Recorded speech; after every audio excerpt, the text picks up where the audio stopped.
je pourrais trouver peut-être une petite étincelle en moi qui fasse que j'arriverai là où je voulais aller. Moi, je me reconnais beaucoup dans tes propos. On va peut-être recommencer cette question parce que ça partait vraiment dans tous les sens. Il faut que je structure. Je souhaite vivre mes échecs comme n'importe quelle personne lambda. Ah merde, là on est en train d'enregistrer. Oui, mais c'est pas grave, c'est chouette. Ah oui, d'accord. Oui, j'ai lancé comme ça. Bienvenue dans les entretiens, restez dans le flow. Le podcast d'une MeToo où l'on se raconte et partage avec des invités, des professionnels, des parcours de vie, des résiliences.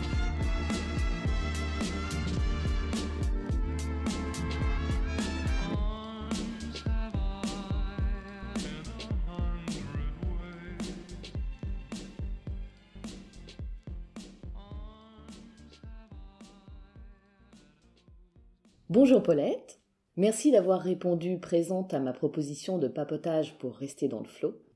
Il ne s'agit donc pas d'une interview mais d'un entretien entre deux femmes qui ont un âge et un parcours différents et qui pourtant ont le même désir de communiquer aux autres, de témoigner du fait qu'un échec peut être dépassé et qu'on peut toujours rebondir. Paulette, je t'ai découverte via le groupe Facebook Les Podcasteuses, puis bien évidemment en écoutant ton podcast. Pigiste pour Lui Magazine à la fin de tes études de marketing pub en 2014, tu as rapidement pris en main les rubriques lifestyle, psycho, sexo en tant que chef de rubrique chez Cosmopolitan Magazine en 2015. Et 4 ans plus tard, tu as décidé d'utiliser ta voix en la donnant aux autres à travers ton podcast La Leçon. Alors je ne vais pas y aller par 4 chemins, je vais tout de suite te dire ce qui m'a plu chez toi. D'abord ton pseudo, Paulette, qui est le prénom de ma mère, et ton prénom, Pauline, qui est le prénom de ma grand-mère maternelle. Bon, ok, ce n'est pas vraiment ça, on s'en fiche. Ce qui m'a plu chez toi, c'est ton envie de parler d'un sujet dans lequel je me reconnais, sur lequel moi-même je me suis appuyée dans ma vie, et dont je pense que cela peut être bien à entendre pour les personnes survivantes d'inceste, surtout quand on sait que 68% d'anciennes victimes ont été dans l'impossibilité de se concentrer ou d'exercer une activité professionnelle. Le sujet de l'échec et du fait de le prendre en considération, qui, comme le dit le magazine Marie-Claire à propos de ton podcast, est une manière de déculpabiliser et surtout d'apprendre à rebondir après ou de contrecarrer les aléas de la vie. Cela me semble fondamental pour quiconque et encore plus pour les personnes comme moi. Alors avant que nous ne nous intéressions à ce sujet qui te tient particulièrement à cœur et que nous allons aborder aujourd'hui, peux-tu nous dire 2 mots sur ton parcours et ton désir actuel de réinventer ton taf, comme tu le dis? Moi, j'ai jamais eu le rêve d'être journaliste parce que pour moi, c'était impossible.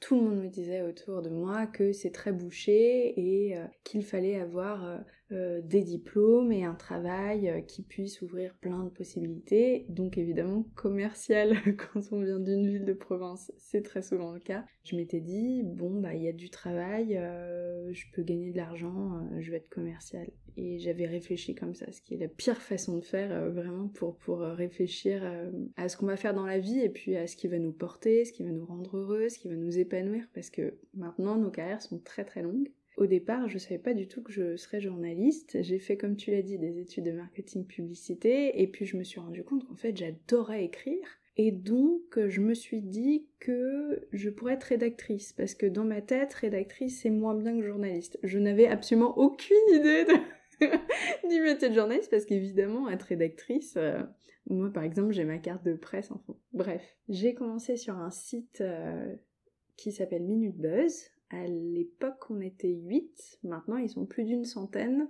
ça a bien évolué. Et puis après, j'ai fait un stage chez Cosmo. J'ai eu beaucoup de chance parce que 1 mois avant la fin de mon stage, paf, ça faisait 8 ans que personne n'était parti de la rédac.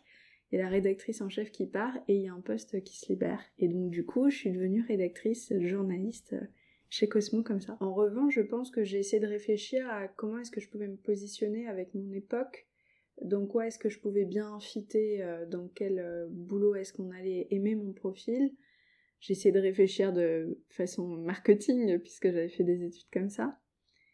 Et je crois que du coup, il y a eu évidemment une grosse partie de chance, parce que la vie c'est ça. On va vers les endroits où ça s'ouvre. Disons que c'était une opportunité que tu as saisie. Une sorte d'opportunité, bien sûr, mais D'autres ne l'auraient pas saisi. Il y a toujours une part d'inexplicable dans la vie et il y a ce moment, et un mois avant que je termine mon stage, et paf, la journée se part, ce n'est pas de mon fait. Il y a une part de magie un peu, il y a des choses comme ça qui se passent. Donc je suis très optimiste dans la vie. Tu appartiens aux personnes qui voient le verre à moitié plein et non pas le verre à moitié vide. Ah oui, là c'est une bouteille 2 litres d'Evian. Ou une gourde, parce que le plastique c'est pas bien. Donc on va dire une grosse gourde qui est bien pleine. Finalement, qu'est-ce qui dans ce parcours t'a amené à commencer à interviewer les gens sur la thématique de l'échec? Parce que bien avant ton podcast, j'ai vu des articles où tu parles de cette thématique-là. Moi j'ai eu beaucoup de chance, c'est d'avoir une maman qui m'a toujours dit que je pouvais tout faire parce qu'elle m'a beaucoup aimée et elle m'aime toujours beaucoup et tout cet amour-là s'est transcendé dans le fait que je peux tout faire alors que c'est pas le cas évidemment, mais j'ai toujours cru que si je travaillais assez, je pourrais trouver peut-être une petite étincelle en moi qui fasse que j'arriverais là où je voulais aller. Je rêve de cartonner dans ce qui me passionne le plus et à chaque fois je me dis que j'ai pas le même talent que les gens que j'admire. Et puis j'entends mes potes à côté de moi qui me disent qu'ils adoraient faire plein de trucs mais qu'ils n'ont pas la même intelligence que les gens qui le font, qui n'ont pas les mêmes ressources financières, la même force, la même conviction, le même courage. Et ça m'a rendu dingue parce que mes potes sont géniaux et qu'ils ont tout ce qu'il faut en eux et qu'ils le savent juste pas. Et puis ça m'a rendu dingue aussi de lire toutes ces interviews des gens que j'admirais et de comparer leur parcours au mien et de me dire putain mais j'y arriverai jamais, en fait jamais aussi loin qu'eux. Et donc j'avais envie de créer ce podcast pour prouver que même ceux que j'admire, ceux qui me semblent avoir un parcours parfait, un parcours que je n'arriverai jamais à atteindre, jamais à avoir, avaient connu comme tout le monde des échecs et qu'au contraire c'est grâce à tous ces petits moments clés où ils ont dû se remettre en question qu'ils sont arrivés là où ils en sont aujourd'hui. Si je fais toujours mieux que bien, peut-être que j'arriverai à me faire aimer de mon père et donc il fallait toujours, et c'était jamais assez parce que j'avais un papa complexe qui vivait avec son époque et dans son époque on faisait pas de compliments parce que son enfant pourrait avoir la grosse tête, donc j'ai vécu avec ça et j'ai grandi avec ça. Et donc je me suis toujours dit qu'il fallait que je déplace des montagnes pour qu'il soit fier de moi. Comment est-ce que j'y arrive? Punaise, je vois que les autres y arrivent vraiment mieux que moi. Et donc, d'une part, j'ai envie de me sentir bien aussi en me rendant compte que chacun son rythme et que aussi se démerde pas tout le temps parfaitement bien, quoi. C'est ça. Donc en fait, il y a quand même bien... aussi bien le regard soutenant l'étayage de la mère et en même temps finalement cet aspect plutôt négatif du père et pour autant tu t'appuies dessus qui est ton échec à toi sur lequel tu t'appuies ou peut-être une sorte de résilience aussi qui te fait dire il est comme ça ou il était comme ça, je le changerai pas, à moi de vivre en sachant qui je suis et ce dont je suis capable, sans attendre. Alors ça c'est très bizarre, mais vraiment j'avais un papa très compliqué, qui m'a déçue malheureusement plus de fois que je pourrais compter, du genre j'arrive le 25 pour Noël et en fait j'arrive le 26. C'est celui qu'on voit dans les films, quoi. Ouais, vraiment. C'est un personnage de roman et très très jeune je me suis dit ok, ton papa a des défauts qui sont impossibles à masquer, t'es obligé de les voir parce qu'ils sont trop gros dans la pièce pour les éviter. Donc juste accepte-les si tu veux l'aimer quand même parce que sinon ça va pas le faire et tu vas rentrer en conflit. Donc très très tôt, je ne connaissais pas le mot résilience, mais j'avais pigé que j'étais obligée d'accepter la vérité et de me dire ok il est comme ça et je vais l'aimer quand même, sinon pas le choix. Mais je pense effectivement que ce truc assez négatif, moi le mot revanche, c'est pas vengeance, hein, attention, pas une vengeance sur ceux qui m'ont fait des choses dans la vie, mais une revanche.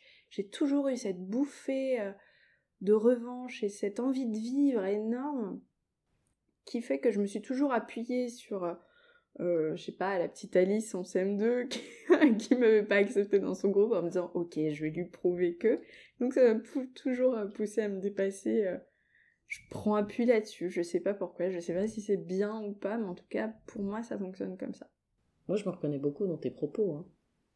La petite Alice, par exemple, dont tu parles, c'est ça, c'est le prénom que tu viens d'utiliser. Non, je serais devenue ma propre Alice d'une certaine manière. Quoi. C'est mieux. Je me serais appuyée sur elle pour me dépasser moi. Moi, je pense que la deuxième étape de mon travail sur moi-même, ça va être de faire les choses à 100% pour moi. C'est un truc sur lequel j'ai bien avancé, je crois, mais j'ai encore... le regard des autres importe encore pour moi. J'ai que 27 ans et je suis encore en construction. Je crois qu'on est en construction toute sa vie. Donc moi, je sais que j'ai encore un peu à travailler là-dessus. Mais la revanche sur la vie a toujours été un moteur.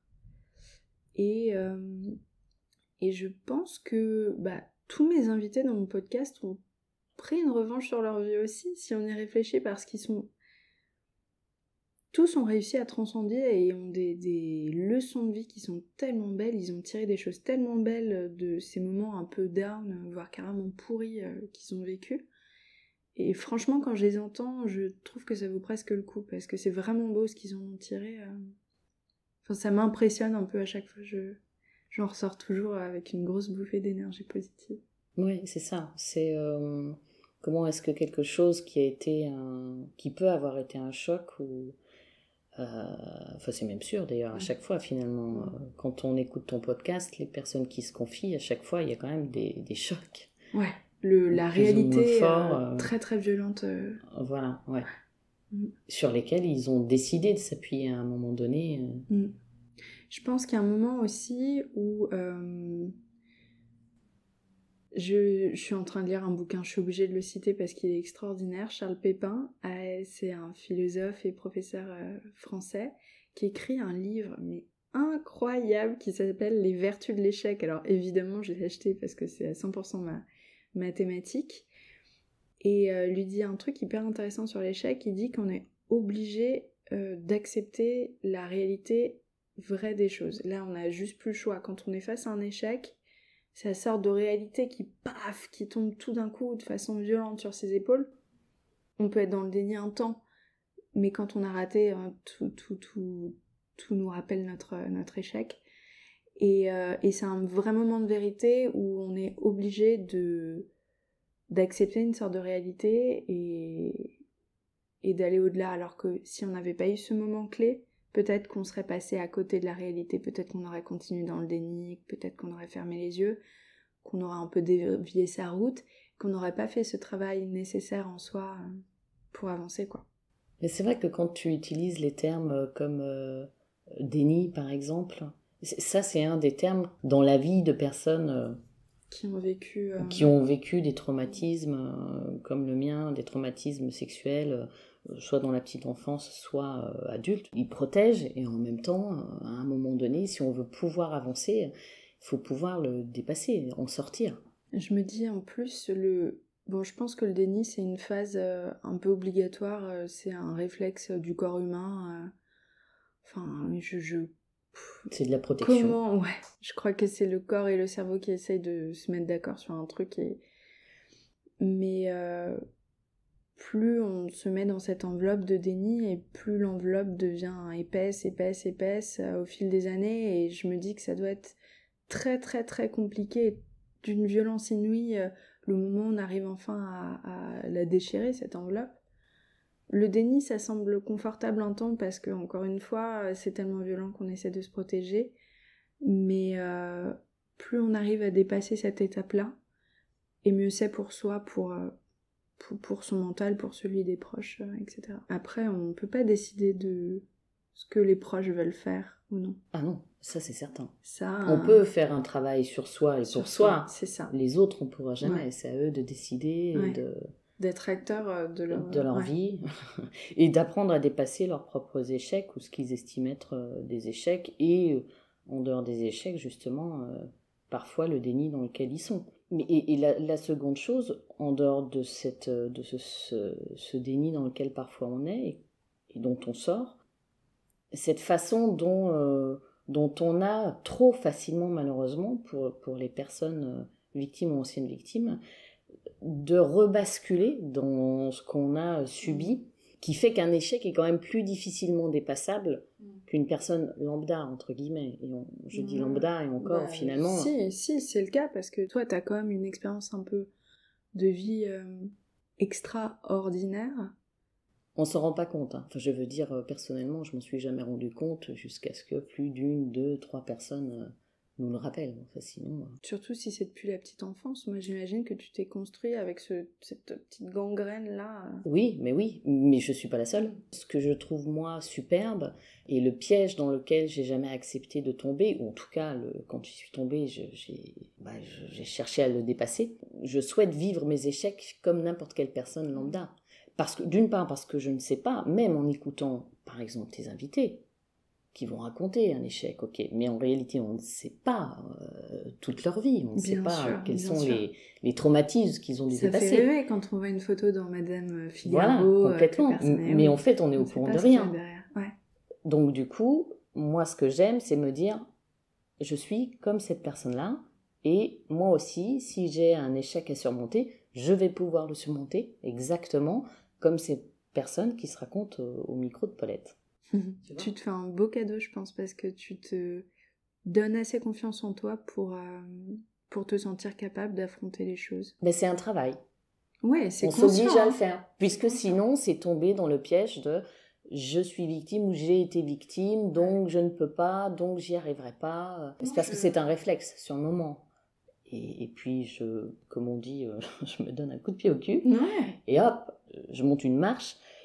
Mais si je fais pas ça, très vite, je peux tomber dans la victimisation. Je pense qu'on ne se rend pas assez compte à quel point c'est un effort conscient d'être bien dans sa tête, d'être bien dans ses baskets, d'être heureux dans la vie. Moi, je me sens heureuse et je me suis toujours sentie heureuse parce que je prends conscience de tous les moments où je me sens bien, je me sens heureuse dans ma tête et je me fais une petite notification en me disant bah là c'est chouette, tu passes un bon moment, t'es heureuse, tu te sens légère, c'est agréable et c'est un vrai effort conscient en fait de se rendre compte de ces moments-là pour puiser dedans. De prendre le temps de le faire. Quand on est mal quoi. Et punaise, c'est un travail d'aller bien. Moi je vais voir une psy alors que je me sens bien, mais j'en ressens le besoin pour continuer à travailler là-dessus, à garder les pieds sur terre. Je dis les pieds sur terre, pas que j'ai le boulard sinon, mais parfois on s'envole un peu dans ces idées. Juste garder les deux pieds bien ancrés, me sentir bien, c'est un travail, vraiment. Traumatisme ou pas, je trouve que ça a du bon de se dire et de se rappeler que quiconque vit des échecs et que quiconque peut essayer, si ce n'est arriver, à les dépasser. Oui, complètement. En s'appuyant dessus.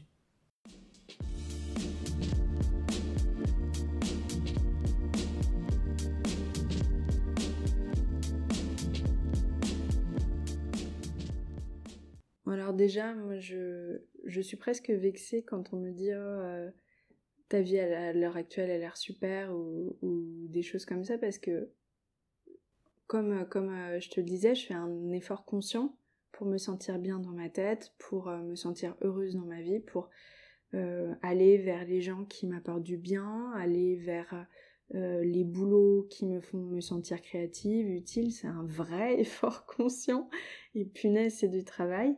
Et à la fois, absolument personne n'est parfait, personne n'a la vie parfaite. Et je crois que l'échec est l'une des choses les plus naturelles qui soient dans la vie.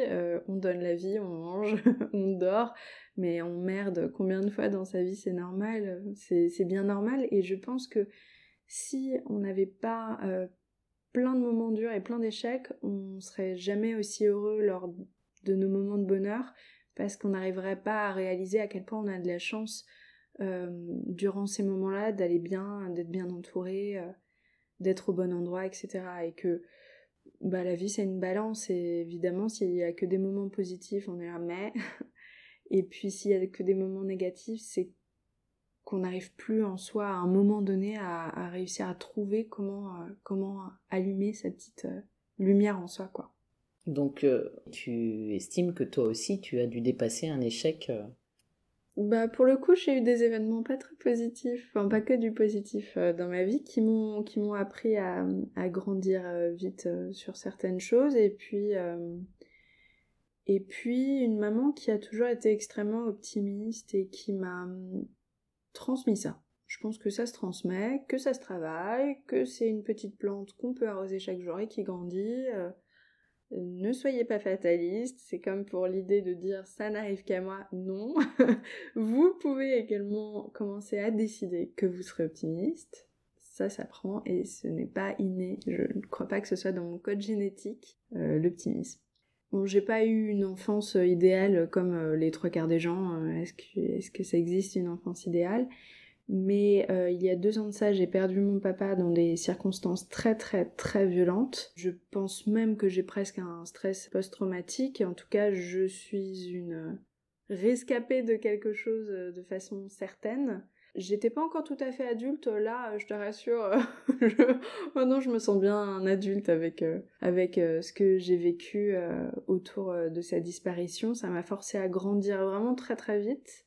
Ça m'a appris des choses sur ma vie. Il y a des moments où c'est très dur, où j'en pleure, où ça va pas. Mais si je fais le bilan, il faut que je m'oblige aussi à voir que ouais, ça m'a appris des choses, quoi.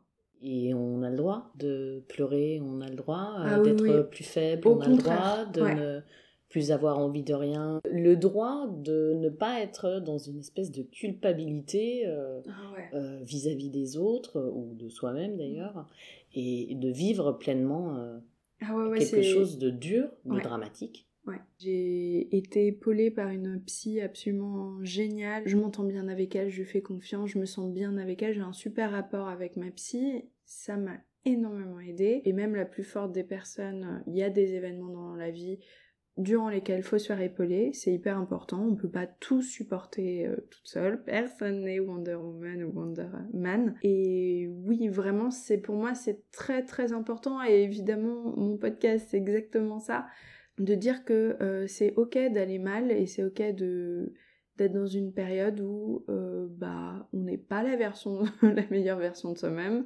loin de là. Je pense que le plus important, et vraiment j'espère que ça transparaît de moi, c'est d'accepter ses émotions, d'accepter de laisser son corps aller moins bien.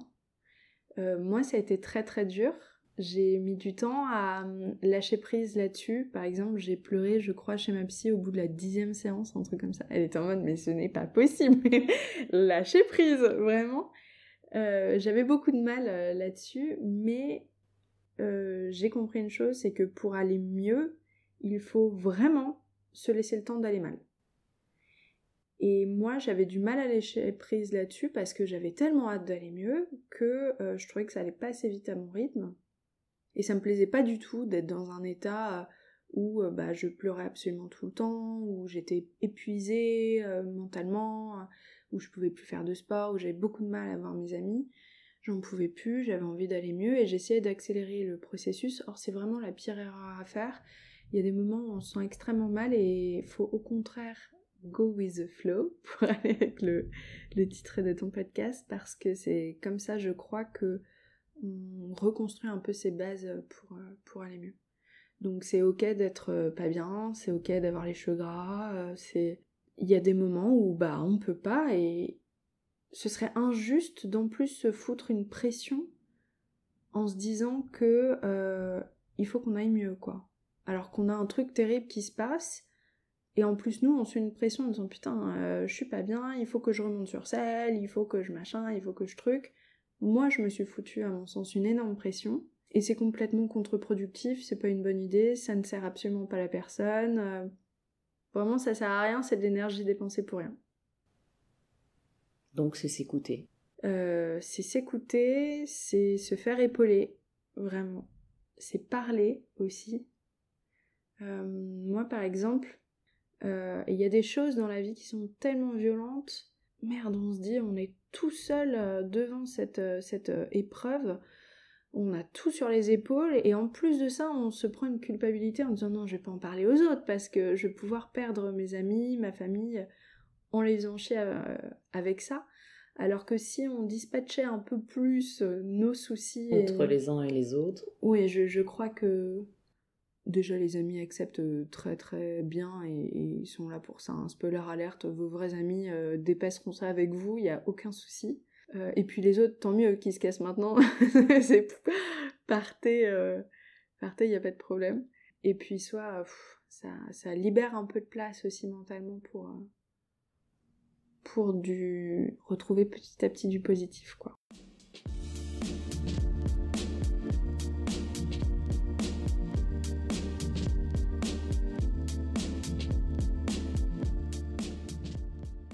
Pour toi, l'échec, c'était au départ de te mettre la pression sur ce qui aurait dû être un processus normal en te donnant du temps pour pouvoir faire le deuil de ton papa qui part. Moi, j'ai eu un échec, un vrai échec là-dedans. C'est que j'ai écouté les autres, au lieu de m'écouter moi.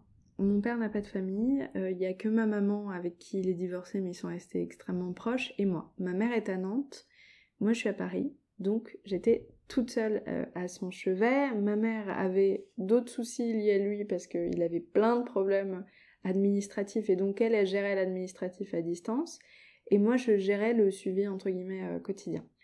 J'ai tenu, waouh, t'es une warrior, on n'arrêtait pas de me dire qu'est-ce que t'es forte, ce qui est terrible à dire, parce que du coup ça fout une pression de rester forte. Ne me dites pas ça s'il vous plaît, parce que ça veut dire que maintenant je suis obligée de l'être forte, alors que je me sentais pas forcément toujours forte. Mais bon, tout durant ces 4 mois, je travaillais à la journée, et le soir j'allais voir mon père à l'hôpital, et puis au départ c'était à Paris. Et puis après, ça a été en banlieue parisienne, dans des coins pas possibles, où on se tape 2 bus, un RER, un machin, l'horreur. Et je tiens. Mon père décède, et là, j'ai 1 semaine de congé. Cette semaine-là se passe de façon assez paisible. Moi, je crois beaucoup aux anges gardiens comme toi, et je pense qu'à ce moment-là, vraiment, sincèrement, on n'était pas seuls. On s'en est rediscuté avec ma mère, et je sais pas comment dire, mais... j'avais une sorte de force qui m'entourait et tout était doux comme du coton. Et moi je pense qu'à ce moment-là on n'était pas seuls, et que ce moment de l'après, on l'a vécu bien entouré. Bon, super, j'ai 1 semaine de congé et moi je suis juste épuisée parce qu'en fait durant 4 mois je me suis tapé 2 jobs avec une charge émotionnelle version 10 000. Et je dis à ma mère, à un moment, je me sens pas de reprendre le travail, je me sens pas. Et tout le monde autour de moi, et ma mère y compris, et vraiment, elle l'a fait avec amour, mais elle m'a dit, tu sais, c'est hyper important de reprendre vite le travail pour reprendre une vie normale, une vie active, et te revenir dans la société, entre guillemets. Sauf que moi, mentalement, j'étais pas prête. Et donc j'y suis retournée en me disant tout le monde me dit que c'est comme ça qu'on doit faire, et il n'y a pas de guide. Moi j'ai pas trouvé de guide du deuil parfait, donc voilà, c'était mon premier gros deuil. J'ai perdu mes grands-parents, mais c'est pas le même rapport. Donc j'ai fait confiance au lieu de m'écouter, et ça s'est répercuté de façon très violente 8 mois après. J'ai commencé à avoir une sorte de descente aux enfers dans mon travail, où j'étais épuisée en fait mentalement, et donc je faisais plein d'erreurs. On me reprochait mes erreurs, et dans ma tête je me disais oh putain t'es nul, t'as vu, regarde tout le monde fait ça, t'as encore raté, etc. Et je suis partie dans un cercle vicieux, et j'ai fait un burn-out parce qu'en fait c'était trop pour moi, et que je m'étais pas reposée assez, et que j'avais pas l'énergie nécessaire juste après pour reprendre un poste équivalent aux autres. Et puis on est payé pour quelque chose, donc c'est normal, il y a un moment où on est un employé comme les autres, on doit revenir à un employé comme les autres. Et donc je me suis vraiment pris ce moment-là en pleine gueule. Je me suis fait arrêter 1 semaine, et j'ai pris 2 semaines de vacances. Et là ça a été fabuleux parce que j'ai réussi à redormir et à reprendre un peu de distance, et je suis revenue au travail, et ça s'est bien passé. Plus zen. Plus zen, mais j'ai eu des mois horribles où je me disais mais qu'est-ce qui se passe, et puis je n'arrivais pas à comprendre ce qui se passait en moi. Je ne maîtrisais plus mon corps, je ne maîtrisais plus mes pensées. Tu ne te reconnaissais plus. Je ne me reconnaissais plus, et juste parce qu'en fait j'ai écouté les autres, que j'aurais dû m'écouter moi, et que j'étais épuisée, et que c'est normal en fait d'être épuisée parce qu'on a perdu un proche, mais pas que. Dans ce que tu racontes, un viol ou harcèlement quelconque, c'est d'une violence inouïe, c'est une intrusion dans son bien-être intérieur pas possible. Le fait d'écouter les autres et pas moi, ça c'est gros échec, quoi. Mais que finalement, là aussi, Finalement, tu as réussi à surmonter. Enfin, c'est ton corps qui t'a rappelé à l'ordre, en fait. Ton corps t'a dit, maintenant, écoute-moi. Exactement, je n'ai pas eu le choix. J'ai commencé à avoir extrêmement mal au dos, des pensées tout le temps. On me disait, mais vous dormez bien? Je faisais oui. Et puis, c'est vrai que quand même, je suis réveillée 3 fois par nuit, toujours en ayant peur d'avoir raté mon réveil. C'est vrai que c'est un peu bizarre, j'avais pas ça avant. Et puis, j'ai commencé à avoir de plus en plus mal au dos. Et puis à réfléchir tout le temps en ayant des pensées obsédantes et très négatives sur moi-même. Tu vois comme t'es nulle, t'es vraiment pas capable, voilà, tu vois, t'as encore raté, etc. Des pensées épuisantes. Et donc j'ai arrêté le sport parce que je n'avais plus l'énergie nécessaire pour faire du sport. Puisque ces pensées captaient toute ton énergie. En moi. Et puis j'ai commencé à avoir du mal à respirer au travail. Et puis j'ai commencé à avoir envie de vomir au travail. Et ma boss, qui était très attentive à ses équipes, un jour me prend à part et me dit « Pauline, ça va pas dans ton travail ?» Et je me suis mis à pleurer totalement quand elle me dit « Est-ce que ça va ?» Parce qu'en fait, je ne trouvais pas les mots pour dire que ça n'allait pas parce que j'étais un peu humiliée de dire que ça n'allait pas et j'avais envie d'être une employée irréprochable. Une battante. Je voyais mes collègues qui fonctionnaient vachement bien. Je me disais, t'es pas plus bête qu'elle, fais chier. Et pourtant, je n'y arrivais pas. Et donc, j'ai eu beaucoup de mal à le dire aussi. Et ça, je pense que c'est un deuxième échec. Parce qu'en fait, il n'y a pas de honte. Non, il n'y a pas de honte. Mais pourtant, c'est l'un des plus gros problèmes, de reconnaître qu'on ne va pas bien et qu'il est temps de faire une pause. Et puis en plus, ça dit quelque chose de très intime de soi aussi. Mais c'est se dévoiler à l'autre. Énormément. Ouais, c'est pas facile. Hein. Ce qui est très drôle, c'est qu'en réalité, l'autre n'est pas dupe. Oui, alors tout le monde avait remarqué depuis septembre, et j'étais là, merci les gars, vous auriez pu me prévenir avant. Moi, j'ai capté qu'il y a un mois. Mais en fait, tout le monde me disait, mais évidemment, Pauline, que tu n'es plus la même depuis septembre. Alors que moi, j'avais l'impression de sauver les apparences de façon sublime, et absolument pas.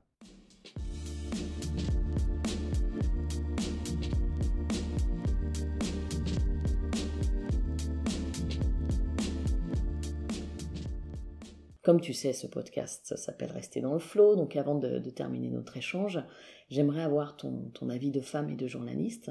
Un jour, Winston Churchill a sorti cette phrase « Quand vous traversez l'enfer, continuez d'avancer ».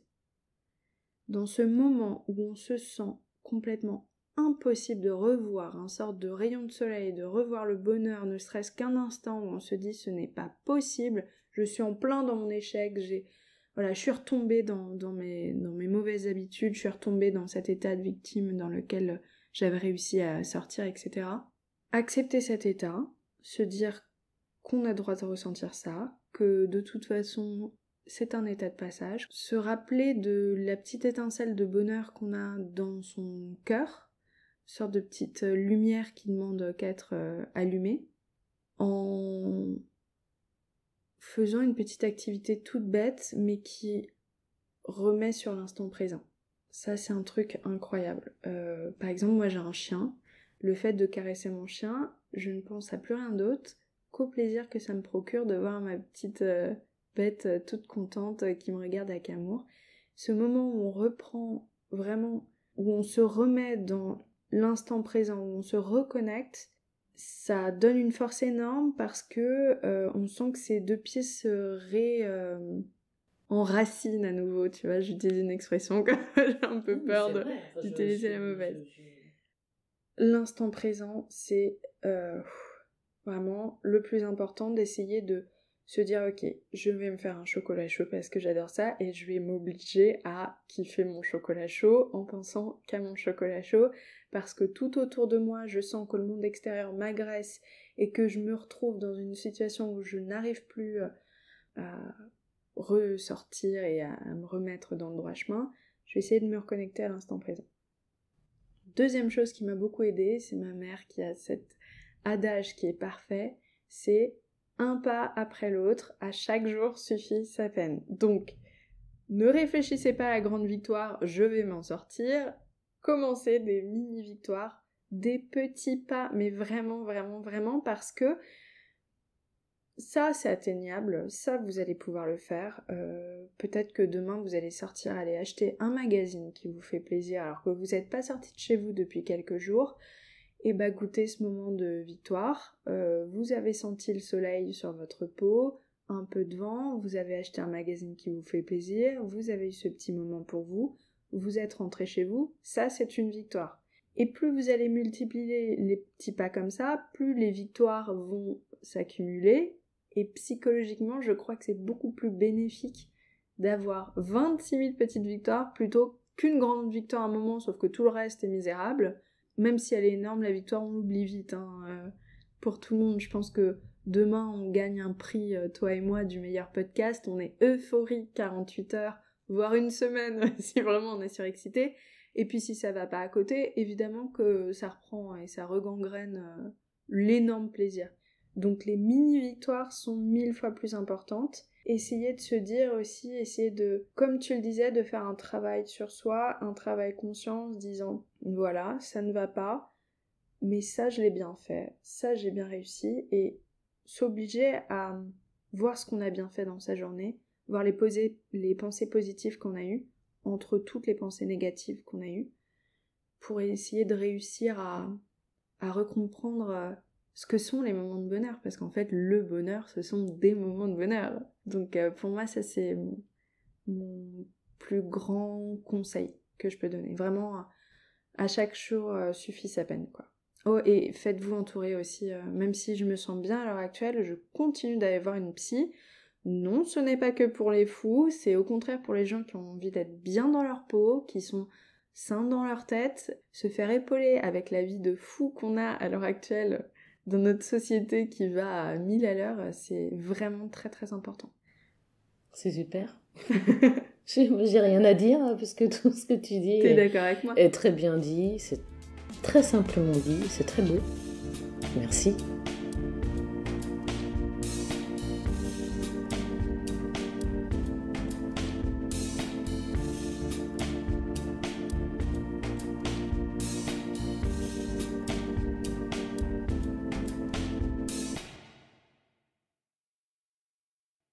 Vous souhaitez m'encourager à continuer ce podcast ? Alors n'hésitez plus. Allez sur iTunes, mettez 5 étoiles et laissez un commentaire d'encouragement. Merci.